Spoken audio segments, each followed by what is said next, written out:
My name is Dr. Owen Perlman. I'm from Ann Arbor, Michigan at St. Joseph Mercy Hospital, a board member of the Brain Injury Association of Michigan. As a physiatrist, I take care of patients that have catastrophic injuries, brain injuries and spinal cord injuries in particular.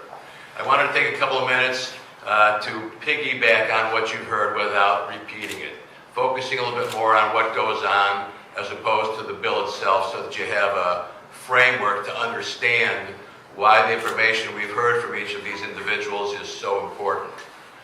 First thing I do is want to thank Erica for hosting us today as well. If you watched the Academy Awards last night, 12 Years a Slave was the best picture. When Steve McQueen got up to accept the award, he made a statement. He said the goal is not just to survive, but to live. And the goal of somebody who sustained a catastrophic injury is not just to survive, but to live. Not just to get through the first 52 weeks or the first 104 weeks, but to live the rest of their lives. I've been doing this for 35 years. I have patients that I followed for at least 34 years, many that I followed for well more than 20 years. And they're all trying to live, and they're trying to contribute to society, just as we've seen Erica do. As we look around at a facility like Walk the Line, it's important to recognize that this is from the bottom up, meaning that this is not from insurance companies developing a facility like Walk the Line. This is not from health insurance companies developing a facility like this. This is from people that have sustained injuries, putting their hard-earned money down to develop facilities like this, because they recognize that there's a very important need to continue treatment well beyond 52 weeks and 104 weeks. So it's important to recognize that spinal cord injury and traumatic brain injury are chronic diseases, no different than diabetes, hypertension, kidney disease, that are going to affect a person for the rest of their lives, and as they get older, they're going to be at risk for other medical conditions that are going to come as a result of it. People will say that the cap is very high, it's $10 million. In other states, the cap is only $50,000. So why is there a concern? Because in the other states, people that are injured have to sue to get their benefits. They might get benefits of $1 million, $5 million, $10 million.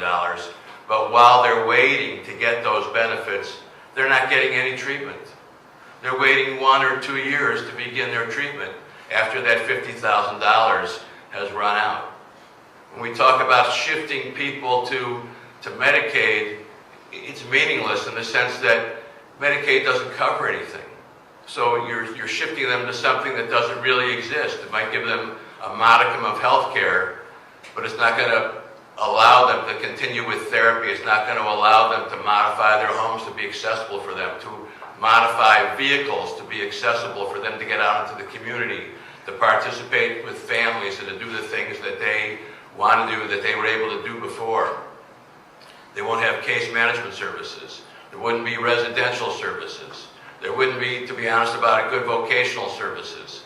And so the shift that we talk about, it's not as if it's just a shift from the private sector to the public sector. It's a shift to the public sector that can't do anything about it. They can't help these individuals. When the insurance companies want to talk, or the legislators want to talk about problems that need to be resolved, as I look around the room, many of you own your own businesses. If you have a problem in your business, you take a quality assurance or quality improvement approach to it. You analyze the problem, you get the data, you try to determine what's going on, you develop a hypothesis, you test it, and then you implement a change, and then you monitor it. Thus far, the way this bill is presented, it's simply taking a look at what they've paid out in terms of cost to providers. There's no analysis of rate making, of profit, etc. And so when we've talked about rate making as it relates to the MCCA, so I'm not going to get further into MCCA transparency, but hospitals, and we all rely on hospitals in every community throughout our state, hospitals in a good year have a profit of 2 to 3%. And that's in a good year.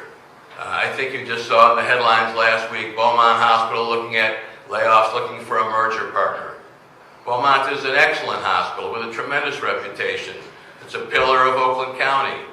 And if they're in trouble, as it is right now, you can imagine what it would be like if all of a sudden there was managed care or rate setting or fee schedules under those circumstances. Insurance companies allegedly, because I don't have their books, allegedly have a profit of 22%. Hospitals have a profit of 2%.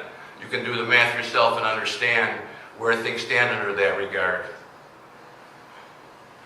Managed care, which is one of the proposals in this bill, hasn't worked for health insurance as it is, which is why most people have opted against it or into PPOs, professional provider organizations, because managed care limits where you can be treated.